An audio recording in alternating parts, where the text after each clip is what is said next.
ପ୍ରଶାନ୍ତ ମହାସାଗରରେ ମାଡ଼ି ଆସୁଛି ମହାବାତ୍ୟା ଡଲଫିନ୍। ଏହାର ପ୍ରଭାବ ଚାଇନା ଏବଂ ତାଇୱାନ ଉପରେ ପଡ଼ିବାର ସମ୍ଭାବନା, କିନ୍ତୁ ଓଡ଼ିଶା ଉପରେ ଯଦି କହିବା ୟାର ପ୍ରଭାବ କ'ଣ ରହିବ? ହଁ ଆଜ୍ଞା, ମୁଁ ଅଛି କଳାକାନ ସାମନ୍ତରାୟ। ଆପଣ ଦେଖିଛନ୍ତି ଏଥିରେ କଳାକାନ ୟୁଟ୍ୟୁବ୍ ଚ୍ୟାନେଲ୍। ଆପଣଙ୍କୁ ଆମ ଚ୍ୟାନେଲକୁ ସ୍ୱାଗତ। ଯଦି କହିବା ପ୍ରଶାନ୍ତ ମହାସାଗର ଉପରେ ଏକ ମହାବାତ୍ୟା ସୃଷ୍ଟି ହୋଇଛି, ଯାହାର ନାମ ରହିଛି ଡଲଫିନ୍। ସେ ଅଞ୍ଚଳରେ ୟାକୁ ସୁପର ଟାଇଫୁନ୍ ଡଲଫିନ୍ ନାମରେ ନାମିତ କରାଯାଇଛି ଏବଂ ଏହାର ଦୁଇଟି ଦିଗ ରହିପାରେ। ପ୍ରଥମେ ଯଦି କହିବା, ଇଏ 4000 କିଲୋମିଟର ଅତିକ୍ରମ କରିକି ଇଏ ତାଇୱାନ ଏବଂ ଚାଇନା ଉପରକୁ ଆସିବ, ଲ୍ୟାଣ୍ଡଫଲ୍ କରିବାର ସମ୍ଭାବନା ଅଛି। ଅଗଷ୍ଟ 7-8 ଆଡ଼କୁ ଲ୍ୟାଣ୍ଡଫଲ୍ କରିପାରେ। ତାଇୱାନରେ ବ୍ୟାପକ କ୍ଷତି କରିବାର ସମ୍ଭାବନା ଅଛି, ଚୀନରେ ବ୍ୟାପକ କ୍ଷତି କରିବାର ସମ୍ଭାବନା ଅଛି ଲ୍ୟାଣ୍ଡଫଲ୍ ପରେ। ଏବଂ ଏହାର ପ୍ରଭାବ 200ରୁ 250-60 କିଲୋମିଟର ପବନ ପ୍ରବାହିତ ହୋଇପାରେ। ଏବଂ ଯେଉଁ ଆଇ ପଏଣ୍ଟ ରହିବ ବାତ୍ୟାର, ତାହା ଆକାର ଯଦି କହିବା 100 କିଲୋମିଟର ଆରମ୍ଭ କରି 300-350 କିଲୋମିଟର ମଧ୍ୟ ଯାଇପାରେ, ଯାହାର ବ୍ୟାପକ ଅଞ୍ଚଳରେ ପ୍ରଭାବିତ କରିବାର ସମ୍ଭାବନା ରହିଛି।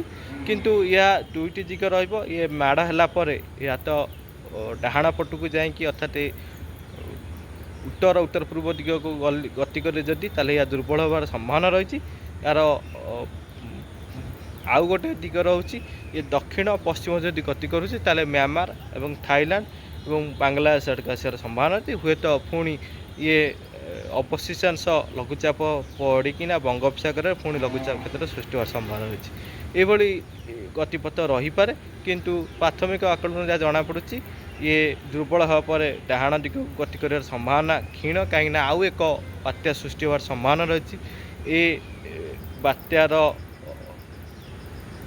ପଶ୍ଚିମ ଭାଗ ପଟେ ଆଉ ଏକ ବାତ୍ୟା ସୃଷ୍ଟି ହେଉଛି, ଯାହାଫଳରେ କି ଉତ୍ତର ପୂର୍ବ ଦିଗକୁ ଗତି କରିବାର ସମ୍ଭାବନା ନାହିଁ।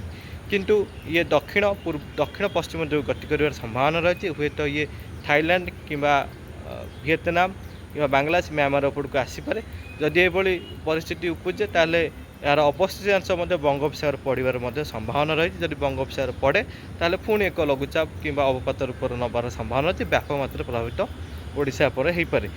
ଯେଉଁ ବାତ୍ୟାଟି ଆସୁଛି ଡଲଫିନ୍, ଯେତେବେଳେ 7 ତାରିଖ 8 ତାରିଖ ବେଳକୁ ଲ୍ୟାଣ୍ଡଫଲ୍ କରିବ ତାଇୱାନ ଏବଂ ଚୀନ ଉପରେ, ସେ ସମୟରେ କ'ଣ ହେବ ନା, ବଙ୍ଗୋପସାଗରରେ ସୁପର ଆକ୍ଟିଭ୍ ରହିବ ମୌସୁମୀ ବାୟୁ, ଅର୍ଥାତ୍ ସେ ଅଞ୍ଚଳର ବାୟୁ ଏବଂ ବାଦଲଖଣ୍ଡ ଏ ବାତ୍ୟାକୁ ସହଯୋଗ କରିବ, ଅର୍ଥାତ୍ ସକ୍ରିୟ କରିବ, ଶକ୍ତିଶାଳୀ ବଢ଼ାଇବାକୁ ଚେଷ୍ଟା କରିବ। ବଙ୍ଗୋପସାଗରରୁ ବାୟୁ ଥାଇଲାଣ୍ଡ ଏବଂ ଭିଏତନାମ ଏବଂ ଦକ୍ଷିଣ ଚୀନ ସାଗରକୁ ଆସିବ, କିନ୍ତୁ ସେହି ସମୟରେ ବଙ୍ଗୋପସାଗରରେ ତଳେ ସକ୍ରିୟ ରହିବ ମୌସୁମୀ ବାୟୁ। ଏକ ନିମ୍ନଚାପରେଖା ସୃଷ୍ଟି ହେବାର ସମ୍ଭାବନା ଅଛି ଉତ୍ତର ବଙ୍ଗୋପସାଗରରେ, ଯାହାଫଳରେ ଅଗଷ୍ଟ 7-8 ଆଡ଼କୁ ଏହା ସୃଷ୍ଟି ହେବାର ସମ୍ଭାବନା ରହିଛି, ଯାହାଫଳରେ କି ଏକ ଲଘୁଚାପ କ୍ଷେତ୍ର ସୃଷ୍ଟି ହୋଇପାରେ 9-10 ଆଡ଼କୁ, ଯାହା ବାଂଲାଦେଶ ଏବଂ ଦକ୍ଷିଣ ବାଂଲାଦେଶ ବଙ୍ଗୋପସାଗର ସୃଷ୍ଟି ହୋଇପାରେ। ପରବର୍ତ୍ତୀ ପର୍ଯ୍ୟାୟରେ ଏହା ଉତ୍ତର ପଶ୍ଚିମ ଦିଗରେ ଗତି କରିବାର ସମ୍ଭାବନା ଅଛି ଏବଂ ଏହା ଉତ୍ତର ଓଡ଼ିଶା, ପାର୍ଶ୍ୱବର୍ତ୍ତୀ ପଶ୍ଚିମବଙ୍ଗ ଏବଂ ଝାଡ଼ଖଣ୍ଡ ଏଇ ଛତିଶଗଡ଼ ଯିବାର ସମ୍ଭାବନା ରହିଛି, ଯାହା 12-13 ତାରିଖ ଆଡ଼କୁ ରହିପାରେ। କିନ୍ତୁ ପରବର୍ତ୍ତୀ ପର୍ଯ୍ୟାୟରେ ଦୁର୍ବଳ ମୌସୁମୀ ବାୟୁ ଭାରତରେ ରହିଥିବାର ସମ୍ଭାବନା ରହିଛି ଏବଂ ଏହା ପୁଣି ଦୁର୍ବଳ ହୋଇଯିବ ଛତିଶଗଡ଼ ପରେ। ପୁଣି ଏହି ଦୁର୍ବଳ ଘୂର୍ଣ୍ଣିବଳୟ କ୍ଷେତ୍ର ପୁଣି ପଛକୁ ଫେରିକି ବାଂଲାଦେଶ ଏବଂ ପଶ୍ଚିମବଙ୍ଗକୁ ଯେତେବେଳେ ପୁଣି ଫେରିବ, ପୁଣି ଆଉ ଏକ ଲଘୁଚାପ କ୍ଷେତ୍ର ସୃଷ୍ଟି ହେବାର ସମ୍ଭାବନା ଅଛି ସେହି ଅଞ୍ଚଳରେ। ଲଗାତାର ଭାବେ ଯଦି କହିବା, ଓଡ଼ିଶା, ଉତ୍ତର ଓଡ଼ିଶା, ପଶ୍ଚିମବଙ୍ଗ, ଝାଡ଼ଖଣ୍ଡ, ଛତିଶଗଡ଼ ଉପରେ ଘୂର୍ଣ୍ଣିବଳୟ ଲଘୁଚାପ କ୍ଷେତ୍ର ସକ୍ରିୟ ରହିବାର ସମ୍ଭାବନା ରହିଛି। ଅଗଷ୍ଟ 8 ତାରିଖରୁ ଅଗଷ୍ଟ 17 ମଧ୍ୟରେ ଲଗାତାର ଏହି ଅଞ୍ଚଳରେ ପ୍ରବଳ ବର୍ଷାର ସମ୍ଭାବନା ରହିଛି। ସର୍ବାଧିକ ବର୍ଷା ଯଦି କହିବା, ଉତ୍ତର ଓଡ଼ିଶା, ଝାଡ଼ଖଣ୍ଡ, ଉତ୍ତର ଛତିଶଗଡ଼ ଏବଂ ଓଡ଼ିଶା ଉପରେ ପ୍ରଭାବ ଅଧିକ ରହିବାର ସମ୍ଭାବନା ରହିଛି।